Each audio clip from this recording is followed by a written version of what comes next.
Y bueno, pues quien ahora va a participar es mi buena amiga y compañera Victoria Soto, compañera y aliada de muchos proyectos a lo largo del tiempo, y que yo le agradezco que haya podido venir porque, bueno, pues como ya hemos comentado, son momentos difíciles de acabar y ella está un poco saturada, yo creo que de cursos de verano. Ha estado en uno y se va a otro. Entonces, en fin, este sería el segundo. Así que muchas gracias por haberte preparado esto, que me consta que es uno de los temas que realmente sí te gustan. Victoria Soto hizo una tesis, se doctoró con una tesis sobre arquitecturas efímeras, sobre todo del barroco, evidentemente, y ha dedicado muchos trabajos a la pintura barroca. Últimamente ya incluso hasta lo ha convertido en un manual de los realismos, que los que son alumnos de la UNED pues seguro conocen. Pero también ha trabajado muchos otros temas, como por ejemplo la jardinística, que es un tema también apasionante y que le ha llevado a participar en proyectos de investigación, infinidad de publicaciones y de artículos, y asistencia, por supuesto, a congresos y actividades muy especializadas en ese campo. Y en los últimos años también tiene participación en estudios sobre colecciones y sobre todo sobre el coleccionismo moderno. Es autora de una monografía sobre Modigliani. Para que se hagan una idea, es decir, que su recorrido pues es bastante amplio, y yo le agradezco que haya elegido un tema que yo creo que le gusta, que en algún momento también lo ha abordado, que es el de pues la representación de la biblioteca o de la lectura en esta pintura del barroco. Y bueno, hemos estado hablando de mucha pintura sevillana, pero ahora vamos a entrar un poco en el campo de la pintura flamenca y holandesa, que también tiene muchos elementos muy ricos y muy variados. Así que muchas gracias, Victoria, porque me consta que has hecho un esfuerzo por estar hoy aquí. Y bueno, pues adelante. Gracias, María Dolores, por invitarme a este curso de verano nuevamente en el Museo Thyssen. Y, por supuesto, mi más sincera felicitación por conseguir llevar a cabo este curso tan interesante y normalmente todos los años tan bueno, tan bien hecho. Bien, empiezo. Confieso que tal vez podría vivir sin escribir. No creo que pudiera vivir sin leer. Cito textualmente una frase que me llamó la atención de un libro de divulgación de Alberto Mangel, que es Una historia de la lectura.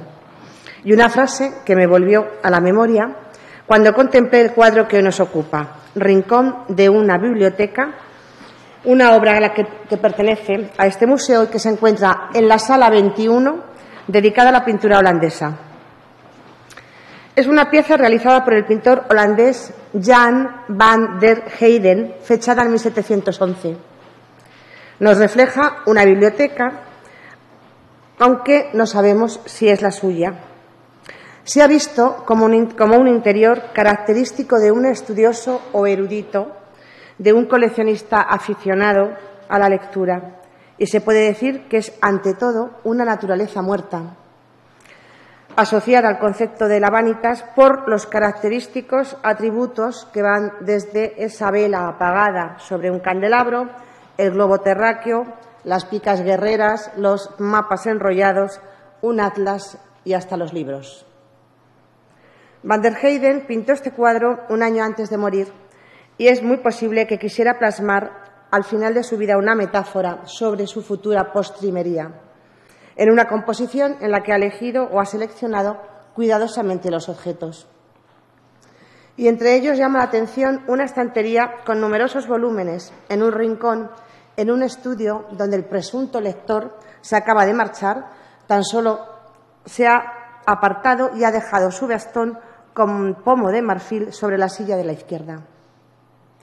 Amén de que sea una composición característica de una vanitas por alguno de esos atributos que ha seleccionado, el cuadro se nos antoja como una metáfora de la lectura, una excusa que me sirve para intentar hacer una exposición somera sobre la representación del lector la representación de los libros y, por ende, la representación de la lectura en la colección Thyssen.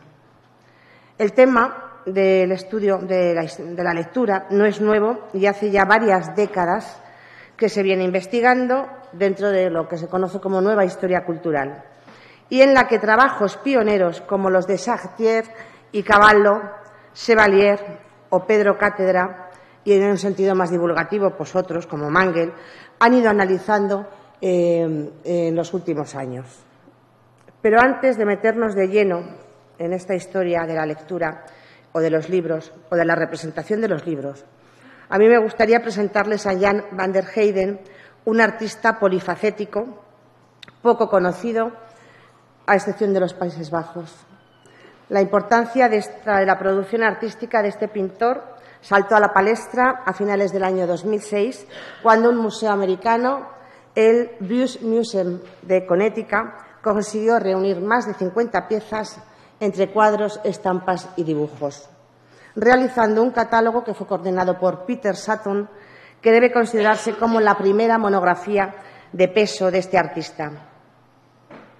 Van der Heyden nació en el año de 1637 en Gorkum, un municipio de la Holanda meridional, y en el seno de una familia menonita de cualificados maestros artesanos y dueños de negocios. Sus abuelos se dedicaban a la marquetería y al trabajo en maderas de ébano. Otros familiares se especializaron, por ejemplo, en la producción de objetos de cuero dorado o del labrado de la plata. La madre del artista heredó un taller-tienda que produjo suntuosos muebles, lujosos gabinetes de ébano y de palo de rosa con incrustaciones de plata e inserción de pequeñas pinturas, de espejos y cueros dorados, y una tienda que comerciaba también con textiles y especialmente con tapicerías de seda. Unos años antes de cumplir los 20, Van der Heyden se traslada a Ámsterdam, ciudad que desde entonces estará irrevocablemente asociada a su vida y a su carrera artística. Allí instala un taller donde se fabrica, se talla y se pinta el vidrio, un negocio de venta que incluye pintura sobre cristal, vidrieras y espejos y marcos, y donde además se fabrica el propio vidrio. Desde muy joven fue considerado como el pintor de vidrio más logrado del momento. Podemos imaginar fácilmente que las habilidades artesanas de sus antepasados y su destreza con el vidrio bien pudieron influir en su trayectoria como pintor, en las naturalezas muertas que realizó, con esa selección de objetos suntuosos y refinados, pero Sutton sostiene que esas habilidades le sirvieron en su posterior carrera como pintor de paisajes, unas obras muy acabadas y de gran detalle. Y es que a comienzos de la década de los años 60 se inicia como pintor, primero de dibujos de retratos de familias y amigos menonitas, un grupo religioso muy importante en Ámsterdam, en cuyas filas se encontraban destacados artistas y muy numerosos marchantes de arte. Pero no fue el retrato lo que le interesó, sino el paisaje, y en este género destacó sobremanera en las vistas urbanas, en el paisaje urbano de las florecientes ciudades holandesas, con sus imponentes casas y jardines, con sus canales y sus calles, y su ajetreada y burguesa vida urbana, especialmente en Ámsterdam, un emporio comercial en pleno auge. La colección Thyssen tiene la fortuna de poseer 2 cuadros de este pintor, además del rincón de una biblioteca, que es la excusa central de esta conferencia. Hay un paisaje que lleva el título de Cruce de Caminos en el Bosque y que se encuentra en la sala 25. Fue un tema muy reiterado en su producción, pues hizo al menos 5 versiones de Cruce de Caminos en el campo y en el bosque. Además de unas 100 vistas urbanas y unos 70 paisajes, Van der Heyden practicó el género de la naturaleza muerta, pero tan solo en 9 ocasiones, o al menos son 9 los ejemplos que han sobrevivido. Lo practicó, evidentemente, de una forma ocasional, pero también de una forma muy distinguida. Al comienzo de su carrera, Esta temática les sirvió para introducirse en la pintura sobre lienzo como mero pasatiempo, reflejando el tipo de bienes de lujo que fabricaban y vendían tanto su familia como él mismo. La primera obra es conocida como Bodegón en un nicho. Se encuentra en el Real Gabinete de Pinturas de La Haya. ¿Se ve bien ahí? Es que aquí se ve de maravilla.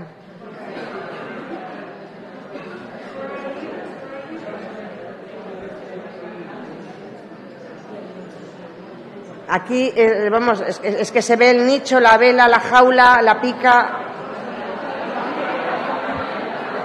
Bueno.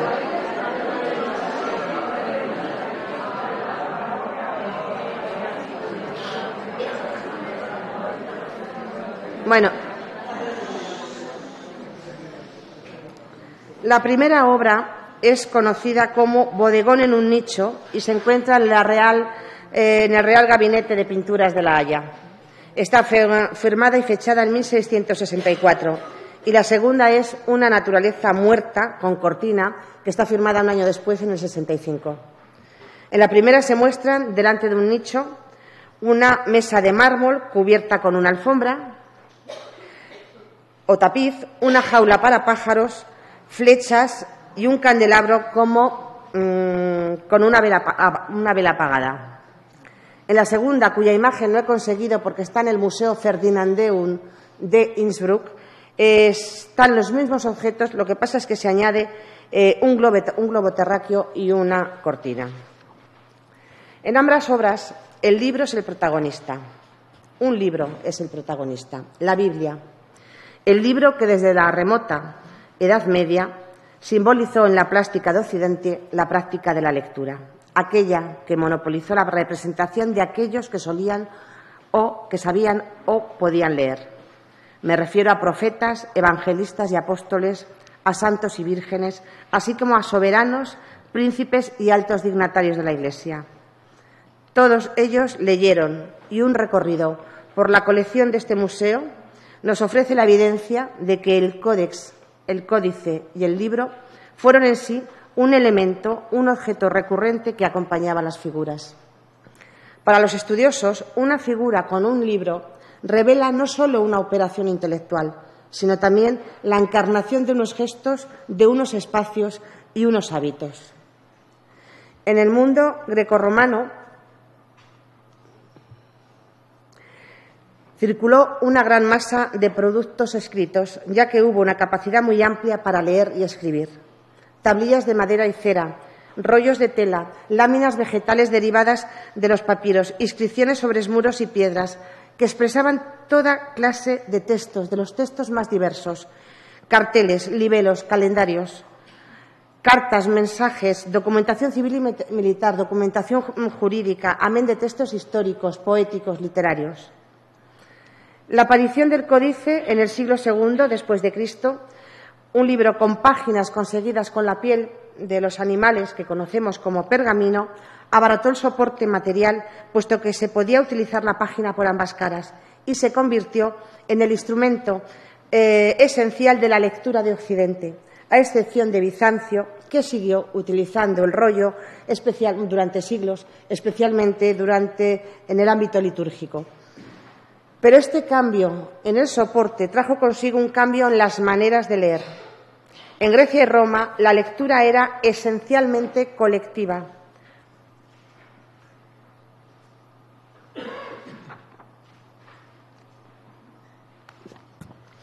Existía una lectura individual, la que realiza un solo individuo, pero era algo poco frecuente.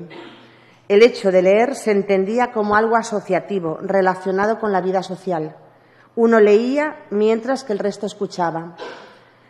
Era una lectura en alta voz, asociada con el sonido de la voz, que tenía lugar en jardines y porches, plazas y mercados y calles urbanas, en espacios abiertos o bien en el relajante otium de las villas y de las mansiones de las clases altas del mundo romano.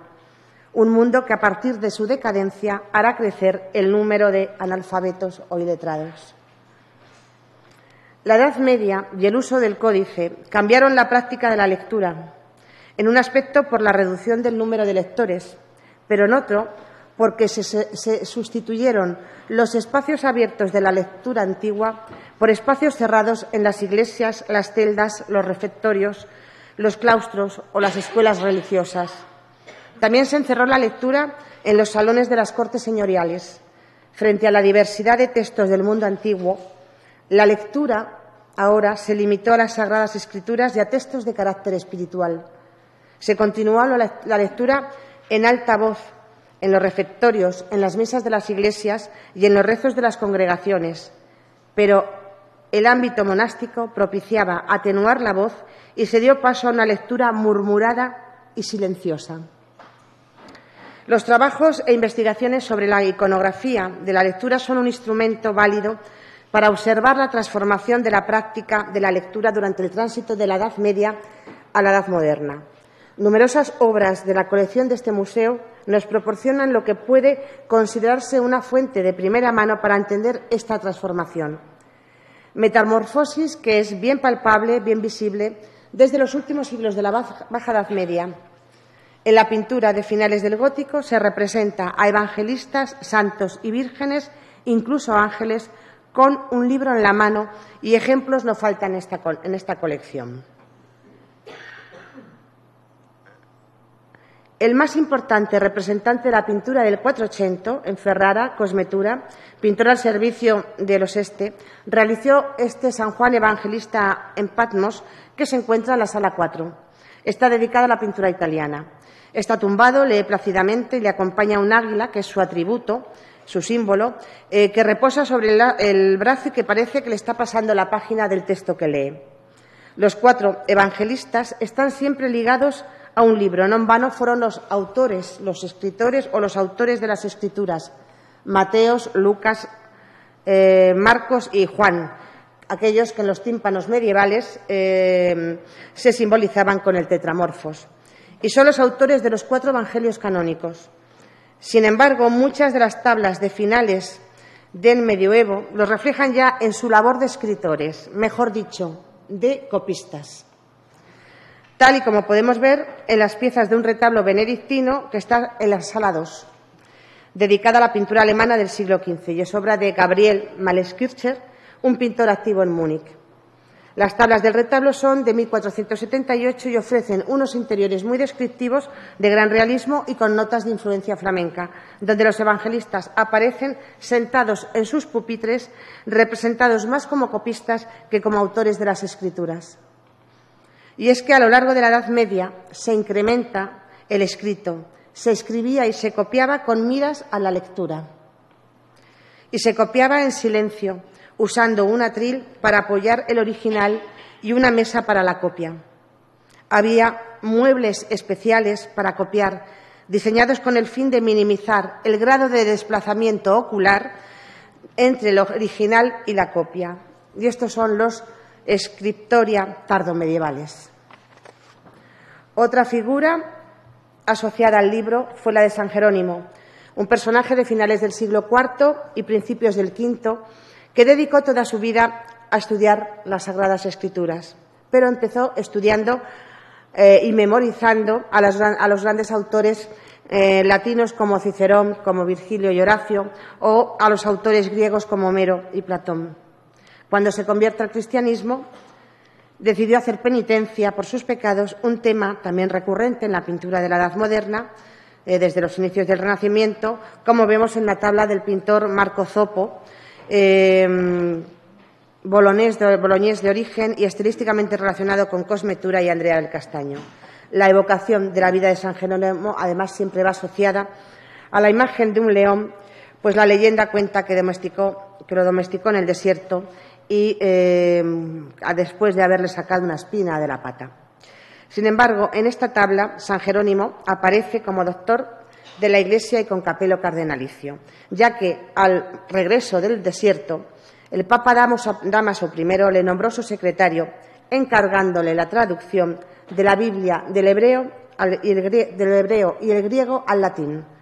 Esta Biblia en latín se conoce como la Vulgata y estará siempre cercana a las representaciones del santo. Recordemos que la Vulgata será la Biblia oficial de la Iglesia Católica durante siglos y la que imprimió Gutenberg en 1455. Y no olvidemos también que esta colección tiene una obra maestra sobre la iconografía del santo en la sala 11, que es el San Jerónimo penitente de Tiziano, pintada hacia 1575.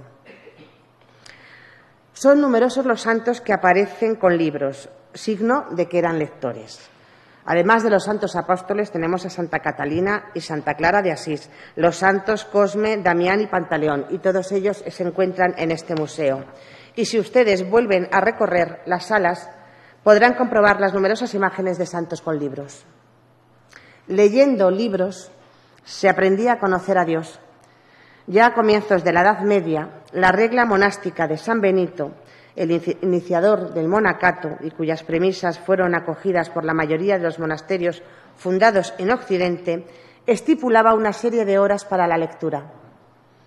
En la sala 9, dedicada a la pintura alemana, se encuentra este retrato de abad benedictino de Jan Pollack, un pintor activo a principios del siglo XV. El abad aparece portando un libro que posiblemente contenga las normas de la comunidad benedictina. La regla de San Benito recomendaba la lectura individual con el fin de no molestar a los demás, aunque es bien cierto que establece los requisitos para la lectura en voz alta en la Iglesia. El propio San Benito prefería una lectura en silencio para uno mismo, pues permitía una mejor comprensión del texto. La necesidad de leer para uno mismo, además, implicaba una meditación. En este sentido, los estudios de la historia de la lectura no olvidan mencionar el primer tratado sobre el arte de leer, escrito o redactado por Hugo de San Víctor en el siglo XII, quien daba por sentado que había tres tipos de lectura: en voz alta, para la comunidad, que exigía una técnica peculiar parecida al recitado litúrgico; en silencio, la segunda, es decir, en silencio; y, por último, una en voz baja llamada murmullo o ruminatio, que servía de soporte a la meditación y era fundamentalmente un instrumento de memorización, pues la memoria se beneficia de la lectura. Pero si hay un modelo iconográfico tradicional de la lectura, es el tema de la Anunciación, un tema que inicia su andadura a partir del siglo V, cuando en el Concilio de Éfeso se determina que la Virgen era la Madre de Dios, y poco a poco se fue gestando o creando la iconografía del saludo y el anuncio de un ángel a María acompañados del Espíritu Santo, en un ámbito casi siempre cotidiano y donde la Virgen se encuentra tejiendo. La tradición de los evangelios apócrifos señalaba que María, antes de ser Madre de Dios, trabajaba haciendo mantos a los sacerdotes del Templo de Jerusalén. De ahí que se la haya representado también con esa labor textil, como en los antiguos códices o en este mosaico bizantino de la izquierda. Pero muy pronto, el tema iconográfico evoluciona y se asocia a María con la capacidad intelectual, un acto que para algunos historiadores es de una extraordinaria audacia. El tema de la Anunciación se convierte en predominante desde el siglo XIV, con el auge del franciscanismo y con un enorme éxito en Italia. Y es cuando se produce el salto. La Virgen ya no teje y sus labores son sustituidas por la lectura. En la Toscana se va a desarrollar un modelo iconográfico durante los siglos XIV y XV, en el cual la Virgen se encuentra sentada con un libro en las rodillas, mientras escucha el mensaje de Gabriel. Y un ejemplo claro lo posee este museo en el remate del Políptico de Vicci di Lorenzo, de hacia 1430, tres piezas que no se encuentran ahora en el museo porque están en depósito en el Museo Nacional de Arte de Cataluña. Y no he podido conseguir la imagen. Pero bueno, este salto en la representación implica un salto real en la sociedad lectora. Durante toda la Edad Media, a la mayoría de las mujeres se las educaba solo para que fuesen útiles en el hogar. Recibían poca o ninguna formación intelectual. Si crecían en una familia aristocrática, podrían adquirir una formación rudimentaria en materia de lectura y escritura, y algunas llegaban a ser bastante cultas. Si nacían en el seno de la clase comerciante, adquirían ciertas capacidades de lectura, escritura y matemáticas, acorde al negocio. La actividad intelectual, aunque limitada, se encontraba también en el ámbito monástico. El profesor Pedro Cátedra ha estudiado a través de los inventarios cómo los libros eran un capítulo muy valioso dentro del ajuar de las comunidades femeninas, formaban parte del tesoro y llegaban a constituir la memoria espiritual de un monasterio.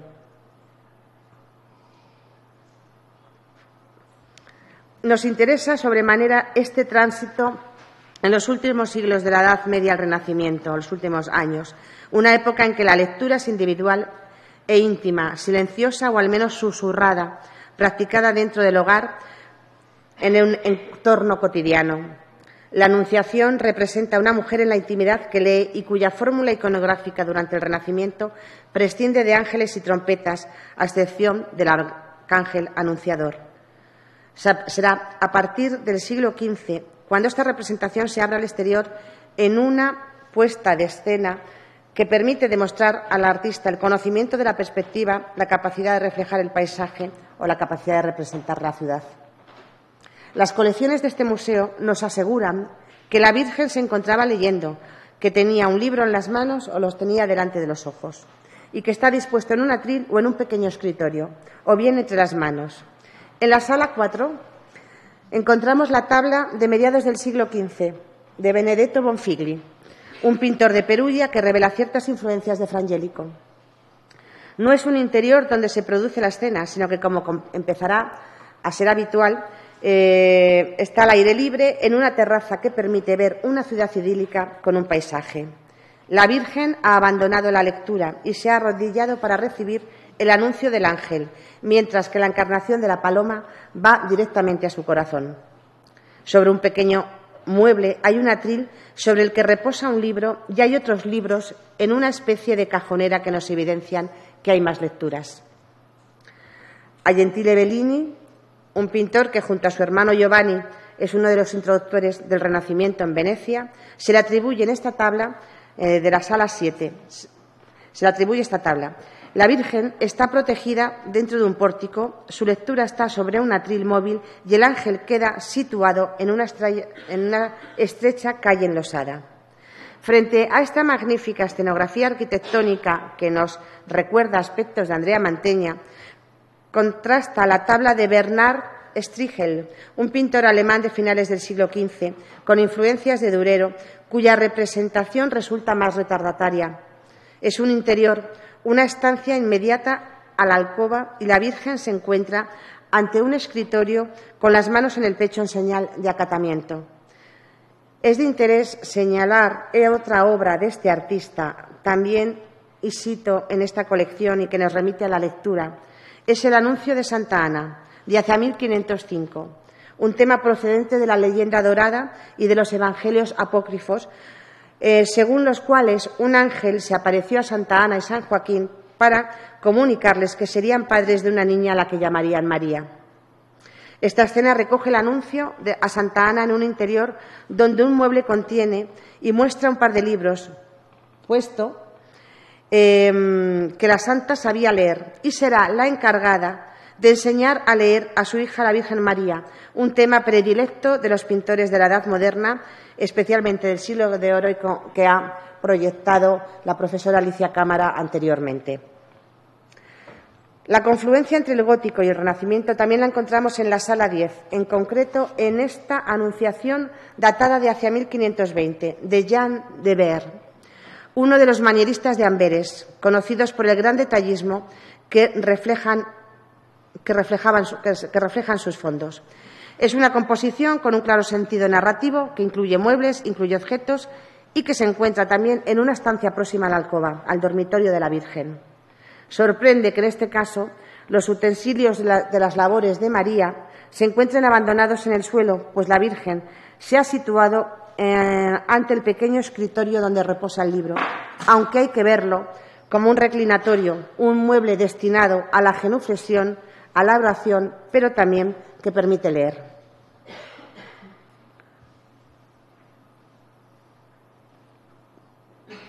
Pero ¿Qué lee la Virgen? En algunas ocasiones se ha comentado que la Virgen lee el libro de la sabiduría. Anteriormente, la profesora Alicia Cámara ha mencionado que es trono de la sabiduría. Y de alguna forma es para recalcar su poder intelectual como heredera de la sagrada sabiduría antigua, la de los testamentos. Pero casi todos los estudios señalan que, evidentemente, la Virgen lee el Antiguo Testamento, precisamente la profecía del pasaje de Isaías 7:14, que dice: «He aquí que una mujer joven concebirá». Es decir, el capítulo que predice su propio destino. Como señala Asunción Bernárdez en su estudio Mujeres, libros y representación en el siglo de oro, lo que nos muestran estas anunciaciones es un bucle en el tiempo, es la profecía en el momento de cumplirse. El pasado, el presente y el futuro se muestran en un instante que es el que ofrece la propia imagen. De ahí también la sorpresa de la Virgen y sus reacciones. En el caso de la Anunciación de Veronés, de esta colección, pero que creo que está también en depósito en otro museo, ¿no? La Virgen gira todo su cuerpo hacia el ángel, pero como en otros casos, la posición de sus manos denota ya que ha aceptado el mensaje divino. Es un interior desde donde se contemplan los amplios escenarios que caracterizan al pintor. Sí, hay un libro en el reclinatorio, pero en la silla alejada a la izquierda, la Virgen ha instalado su cesto de costura. La sorpresa de la Virgen se refleja igualmente en las dos anunciaciones del Greco que tiene este museo. La primera es posiblemente una de las últimas versiones realizadas en Italia, pintada en 1576, en la que el cretense recoge a medias un escenario interior. Hay parte de un exterior también ahí. La sencillez anterior desaparece como en la otra anunciación que alberga este museo, pues el Greco aquí ya ha establecido su modo compositivo y ha dividido la composición en dos mitades: un mundo natural arrinconado a la izquierda y un mundo sobrenatural de nubes, luces, ángeles, que domina prácticamente toda la superficie del lienzo. Algo ha cambiado. Es evidente que no deben pasarse por alto acontecimientos como la Reforma y la Contrarreforma en la historia de la práctica y la representación de la lectura. Todos sabemos que Reforma y Contrarreforma marcaron una fractura, y la lectura y la representación de la lectura en Europa también se vieron afectadas. En esta última anunciación vemos cómo ha desaparecido no solo la alcoba, sino la propia estancia donde la Virgen escucha al ángel. Efectivamente, una transformación se ha operado en virtud del nuevo rol de la mujer y, en consecuencia, de la Virgen, que es madre ante todo.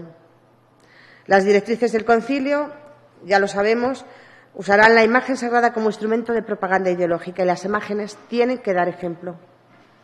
Siguiendo el trabajo de Asunción Bernárdez, la excesiva intimidad del ángel y la Virgen dentro de una habitación privada, en las obras del siglo XV y comienzos del siguiente, pudo tener un efecto perverso, pues es un lugar de lectura propio, una privacidad demasiado inquietante. La Iglesia no veía con buenos ojos la lectura privada de las mujeres, pues un libro que se lee en privado ya no está sujeto a la condena o a la censura por parte de un oyente.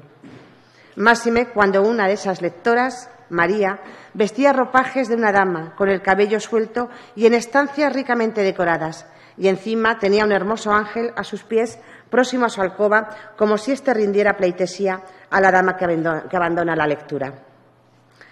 A partir del concilio, el espacio de la intimidad se va desdibujando en muchas anunciaciones, se difumina. La Virgen ya no es una dama ricamente vestida con el pelo suelto, más bien recuerda una religiosa, y el espacio está ya en un rompimiento de gloria con seres celestiales que contemplan y que vigilan lo que está sucediendo entre la Virgen y el ángel.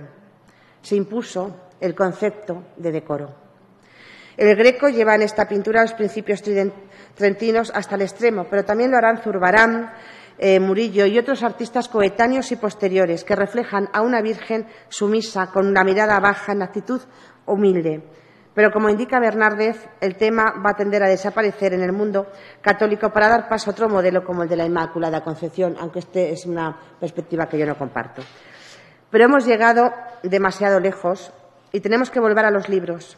Un hecho importante fue la aparición en el umbral de la época moderna de libros en lengua vulgar, que facilitaron la lectura a una burguesía seglar de mercaderes y artesanos que van a competir con el modelo de lectura cortesano propio de las cortes aristocráticas europeas, en ocasiones altamente cultas y eruditas. Pese a que el libro religioso constituye la gran masa de escritos, en las cortes señoriales, además de libros de devoción, había libros de entretenimiento. Pero el libro como objeto trasciende la práctica de la lectura. Es un signo y un símbolo, como demuestra el género del retrato. Una de las obras icónicas de este museo lo demuestra. Me refiero al retrato que Domenico Ghirlandaio realizó a Giovanna Tornabuoni, un ejemplo de estricto y bellísimo perfil, de riguroso retrato florentino, de busto, cuyo fondo es una hornacina, y en esta hornacina se han depositado varios objetos alusivos al gusto de la retratada, las joyas, el collar de coral que cuelga, y al otro lado un pequeño libro, posiblemente un libro de oraciones para, digamos, subrayar la piedad o la vida espiritual o la vida interior de la joven.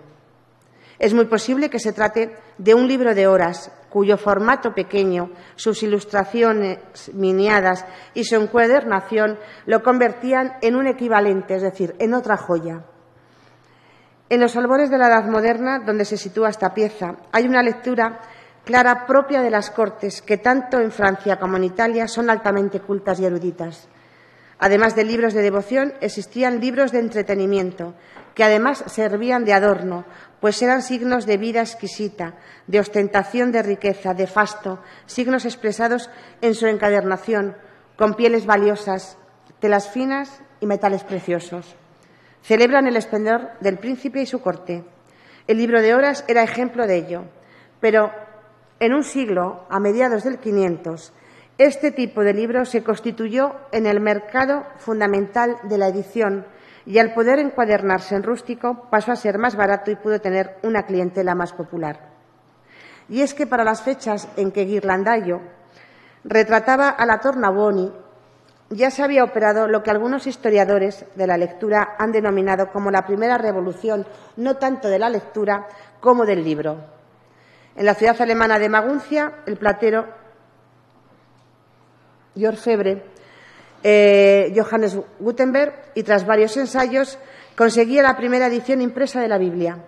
Era el año de 1452. Y a partir de esta fecha, la copia manuscrita, aunque siguió siendo muy utilizada, dejó paso a la reproducción de textos y, con ello, a una mayor circulación. Se crea un comercio con el escrito, con una transmisión y una recepción inédita hasta el momento. Aumenta crecientemente el número de lectores que continúan aún más esa manera de leer en silencio, hábil, fluida, rápida, aunque esto no significa que se terminara con la sociabilidad de la lectura y la existencia de una lectura oral para los demás. Se ha insistido en que la imprenta dio un enorme impulso a la Reforma, y hay quienes consideran que fue al revés. En cualquier caso, la impresión de la Biblia fue decisiva. Se multiplicaron los talleres tipográficos, primero en Alemania, luego en Italia, más tarde en Francia y en el resto de Europa. La Reforma hizo crecer la producción de Biblias, catecismos en lengua vulgar, en lengua vernácula, así como salterios y libros litúrgicos, pues de un texto común, las Sagradas Escrituras, la puesta en circulación de libros religiosos fue múltiple. Por otro lado, la Reforma, unida a la imprenta, inundó Alemania de panfletos durante una década, cuya lectura se realizó en voz alta para la gran masa analfabeta. Y es que, como señala un historiador del libro, el libro también se convirtió en lo mejor y en lo peor de las cosas, pues su impacto en el mundo católico provocó el temor hasta el punto de redactarse un índice de libros prohibidos, mientras que en otros lugares ya se organizan imprentas y comercios clandestinos de libros, como ocurrió en Ginebra.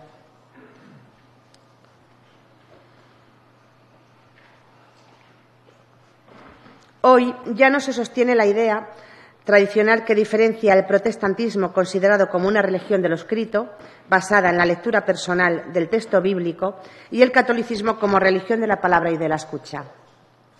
El luteranismo, al menos hasta el siglo XVII, no fue una religión basada en la lectura individual de la Biblia, tampoco lo era el catolicismo romano.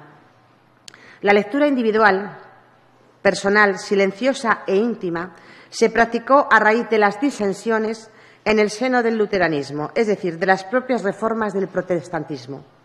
Para el calvinismo y los grupos puritanos surgidos, la lectura del texto sagrado se erige como el modelo de todas las lecturas posibles, tanto en silencio para uno mismo como algo presente en cada momento de la existencia.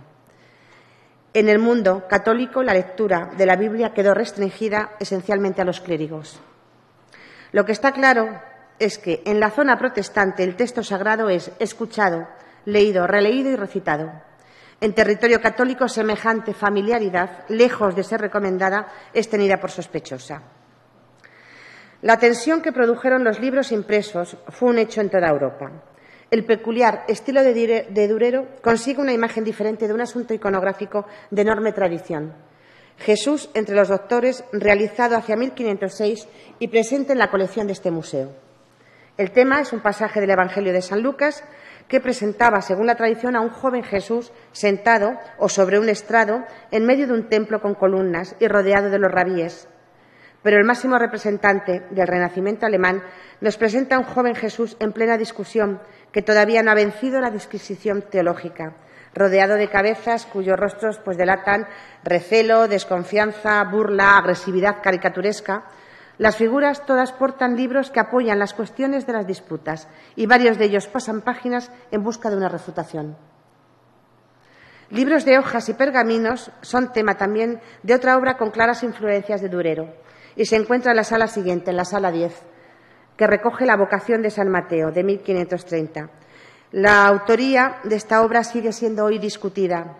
En el magnífico catálogo de este museo se atribuye al pintor neerlandés Marinus van Reimerswale, un pintor neerlandés seguidor de Quintin Metsis, que empezó siendo aprendiz de vidriero y se especializó en escenas de género y que ustedes conocen muy bien porque es el autor del cuadro que posee el Museo del Prado, El cambista y su mujer. En la pieza del Thyssen, Marinus continúa su producción de género dedicado a los banquistas, a los usureros, además de poner en primer plano a Cristo y Mateo. Lo que ha reflejado es un almacén de documentos y ha conseguido un auténtico bodegón, un bodegón de libros. Los legajos se amontonan en los anaqueles del fondo, mientras que en primer término aparecen hojas y pergaminos encuadernados. Parece ser que este artista formó parte de una revuelta iconoclasta en la ciudad de Middelburg en 1566, siendo sentenciado y desterrado durante años. La iconoclastia, la destrucción de imágenes, fue de alguna manera paralela a la destrucción de libros. Imágenes de quemas de libros no faltan en la historia de la pintura, y mucho menos en la estampa. Y fue la sospecha de lo que provocó que la historia de la lectura esté iluminada por hogueras encendidas que quemaron tanto Biblias como todo tipo de impresos. Bien, desde siglos antes, el retrato nos viene demostrando el gusto de los personajes por aparecer con un libro en la mano. El libro se convierte en garantía de autoridad. A finales del siglo XVI, el pintor Cornelis Kettel realizó este retrato conocido como Dama de 56 años y nos referimos a uno de los pintores más destacados del manierismo holandés, formado en Delft y que llegó a ser un retratista en Londres. Cuando fija su residencia en Ámsterdam, realiza un retrato de una compañía miliciana en 1588, con lo cual le sitúa entre los primeros iniciadores del retrato corporativo. En este lienzo, que no les puedo decir dónde se encuentra porque no está en una sala, sino en el tramo de un pasillo que dirige a la colección de Carmen Thyssen-Bornemisza, en este cuadro, en este lienzo, la dama sostiene un pequeño libro en las manos, tal vez de oraciones, y penetra uno de sus dedos en el volumen para marcar la página donde ha interrumpido la lectura, un gesto que comenzará a ser muy habitual. Hacia 1530, Pier Francesco Foschi, un florentino del Cinquecento que trabajó con Pontormo y cuyos retratos se confundieron a veces con los de Broncino, realiza este retrato de dama anónima, quien también en sus manos lleva un libro cuya lectura acaba de abandonar. Se encuentra en la sala 6 de la Galería Villahermosa. Evidentemente, no siempre se puede adivinar qué es lo que leían estos retratos. Muy probablemente, en este caso, sería una lectura piadosa, como correspondía a una dama retratada, pero hay que saber que desde finales de la Edad Media y, sobre todo, desde el Renacimiento, las lecturas de las mujeres no solo fueron espirituales, pese a que tanto la Reforma como la Contrarreforma recelaron de la lectura femenina y trataron de controlar los progresos de la lectura silenciosa.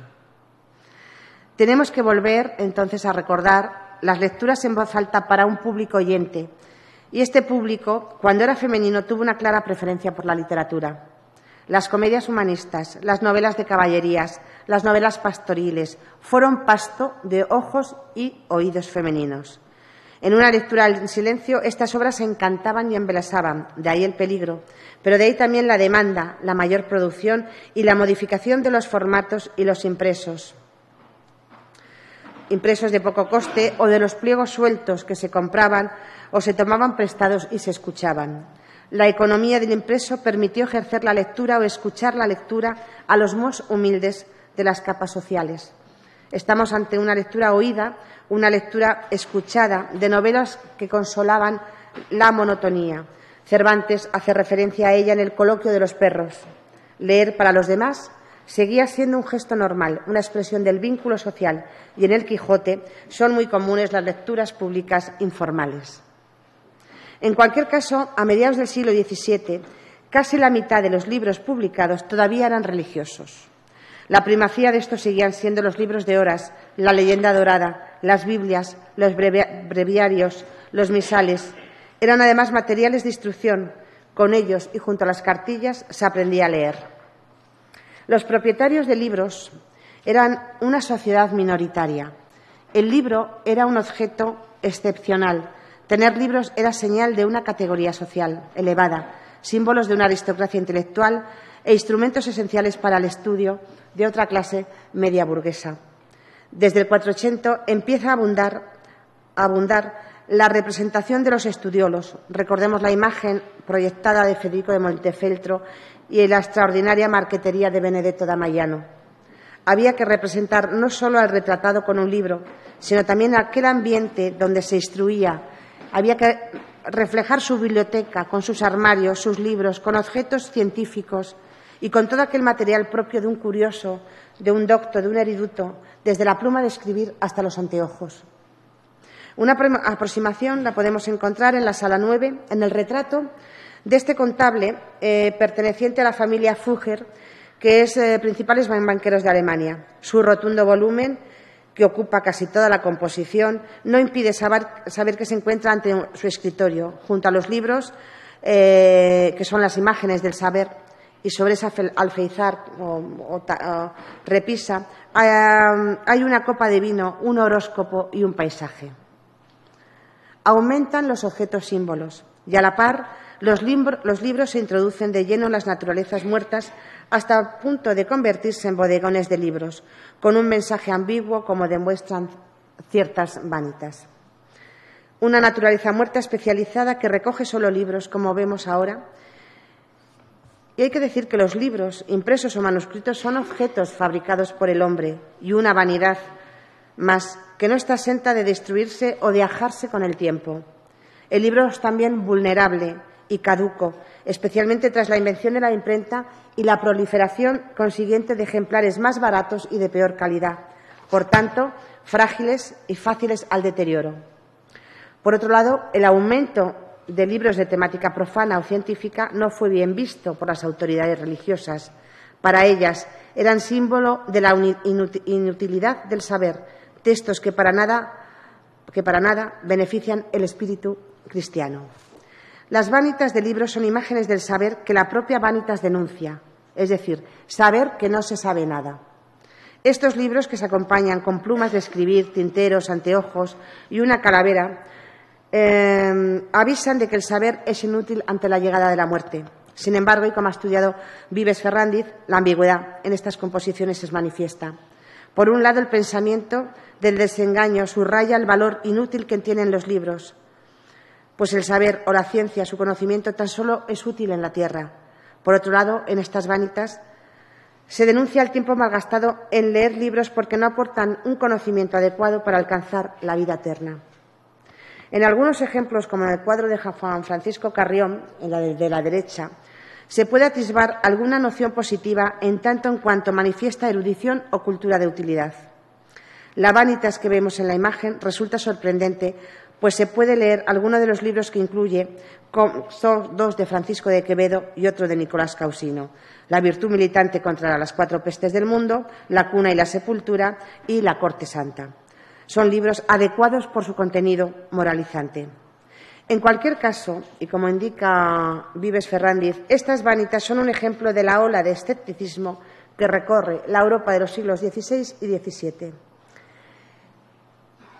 Y el escepticismo cuestiona el campo del saber. Un escepticismo que no caló tanto en el contexto de los Países Bajos, de la nueva nación que se proclamó defensora del libro impreso, cuna de editores e impresores a los que acudían autores de toda Europa para publicar muchos de sus textos. Holanda fue un país de lectores y permítanme que apenas les cite una obra de Rembrandt bien significativa.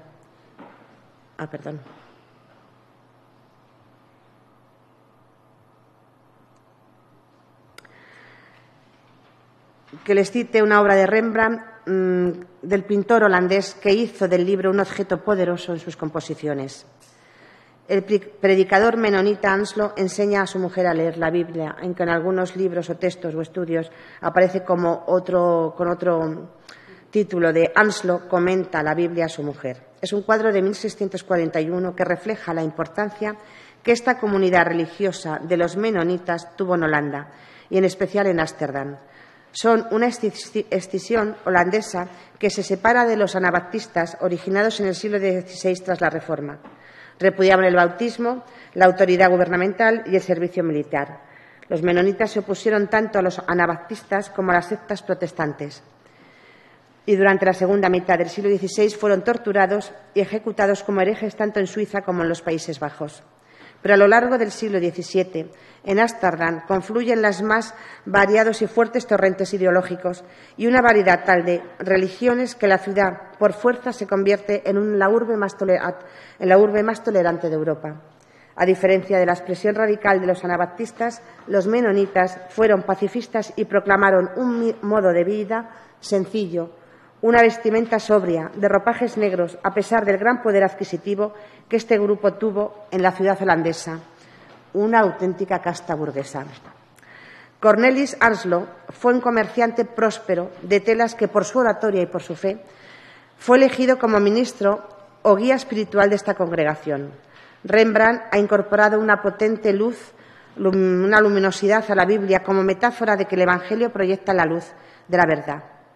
Y los protagonistas son reflejados con esa imagen austera y sobria que define muy bien el ambiente que en su juventud tuvo Jan van der Heyden y sus coetáneos. Bien, sigamos. En la cultura escrita, además de libros, hay cartas, documentos, diarios.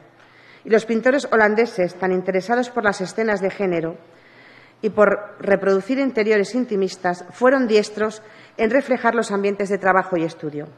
La habilidad por incorporar un bodegón de textos a estos ámbitos nos lo demuestra otro pintor de Ámsterdam, afamado retratista de las familias acaudaladas y otro pintor implicado en el retrato corporativo.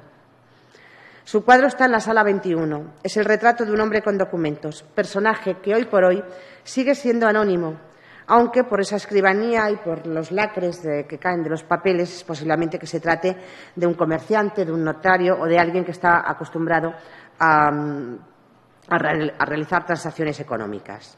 En la misma sala 21, otro holandés, Gerard ter Borch, nos brinda otro excepcional retrato de un hombre leyendo un documento de hacia 1675.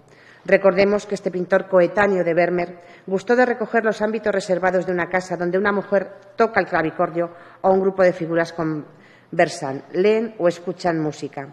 Este ámbito se encuentra claramente en este retrato que reproduce a un personaje anónimo en un en un sencillo interior. Se encuentra en su alcoba tal y como refleja la cama, con cortinas del fondo. Y destaca la mesa con un fantástico tapiz del que ha conseguido expresar toda la textura y todo el brillo del color de los hilos y de las sedas. Sobre ella, un atlas abierto que muestra un mapa de los Países Bajos. El hombre lee un documento impreso que, según los historiadores que se han ocupado de esta obra, está relacionado con el momento en que las tropas francesas invadieron las Provincias Unidas. Un hallazgo que ha servido que ha permitido datar el cuadro e identificar al retratado como un personaje que estuvo implicado en esos acontecimientos históricos. Llegados a este punto, a esta obra de Ter Borch, y en este repaso a los libros que les ofrece la colección de este museo, nos queda el lienzo de rincón de una biblioteca de Van der Heyden. Hemos desembocado en el cuadro elegido para esta charla, pero, como dije, son 9 los interiores con naturalezas muertas y libros que han sobrevivido de este pintor. En la Galería de la Academia de Viena se encuentra otro interior de Van der Heyden que se data en torno a 1670. Nos da nuevamente idea del poder de esta burguesía menonita tan sobriamente vestida y tan interesada en la lectura. Es el rincón de una habitación de un coleccionista y un erudito, que nos presenta una gran variedad de objetos de lujo que espero puedan verlos. En primer plano, una mesa cubierta con una tela de seda bordada de origen chino, sobre la que hay un globo terráqueo, una copa dorada, un reloj, libros, una caja lacada japonesa y otros instrumentos científicos. Al fondo, una cortina nos introduce en otra estancia más interior con revestimientos en las paredes. Es que se ve perfectamente aquí, me da muchísima rabia. Me dan ganas si quieren, de girarles.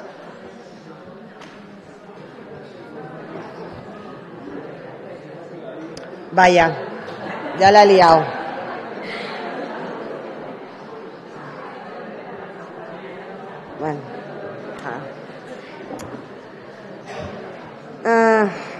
Bueno. Al fondo, una cortina nos introduce en otra estancia más inferior con revestimientos en las paredes de cuero dorado, un escudo de armas y pinturas. En la silla, en la parte inferior derecha, una Biblia, el libro eterno y presente de numerosos pintores holandeses. En la exposición que se celebró en Connecticut sobre Van der Heyden se comprobó cómo estos interiores significaban la culminación de una tradición de vanitas característicamente holandesa, en la que, frente a los cráneos, los relojes de arena y las velas apagadas, es decir, frente a los aspectos un tanto macabros, hace prevalecer los objetos lujosos para conformar unos rincones dedicados a la erudición y a la investigación. Es la esquina de trabajo de un intelectual, el gabinete de un coleccionista aficionado o de un erudito. Heyden nos habla de la pasión por coleccionar, tanto objetos artísticos como científicos, un astrolabio, una brújula, atributos tanto de la vida activa como contemplativa. Se refieren al conocimiento y a la curiosidad por el comercio en el Nuevo Mundo, en el caso de los mapas y globos terráqueos, que hacen referencia al mundo de los viajes, a la Compañía Holandesa de las Indias Orientales, pero también hay referencias a la teología, a la filosofía y el arte. Van der Heyden aprendió esta fórmula en Leiden y, en concreto, en la obra de Gerard Dow. El autorretrato en su estudio, que vemos a la izquierda y que se encuentra en la Galería de Dresde, está firmado y fechado en 1647 y es un precedente claro de la yuxtaposición de objetos de Van der Heyden, aunque aquí los objetos están asociados con los fundamentos de las artes liberales.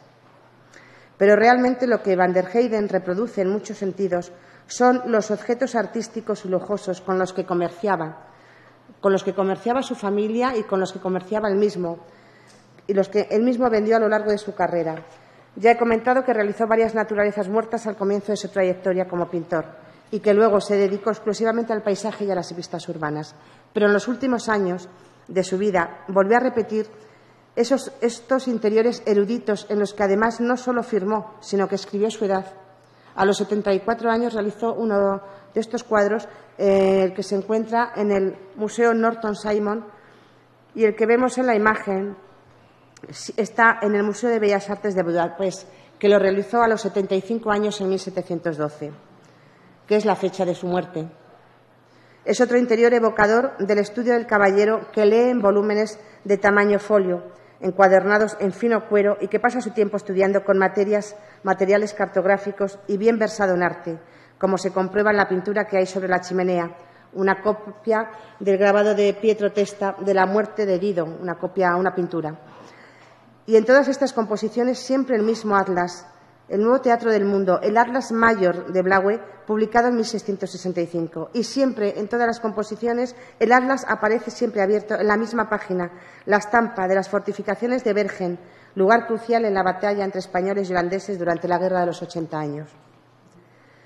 Para algunos historiadores, estas pinturas constituyen un nuevo tipo de naturaleza muerta, inspirada luego en las antiguas Wunderkammer, cámaras de maravillas, pero en las que se elimina al protagonista, a la figura humana, para evocar únicamente la idea de coleccionista y hombre culto a través tan solo de atributos, accesorios y del entorno de una cultura libresca. Y esta evocación se produce en la Holanda de comienzos del 700 y en el peculiar contexto burgués de este artista menonita.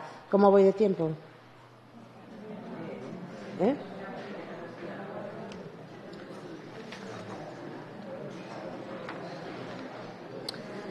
Bueno, volviendo a los libros, me salto algunas.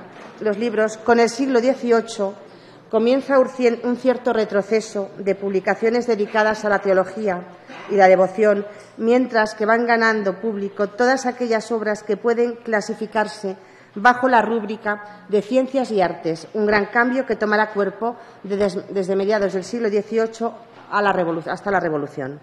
Pero Holanda marca la pauta de esta apertura laica de la lectura.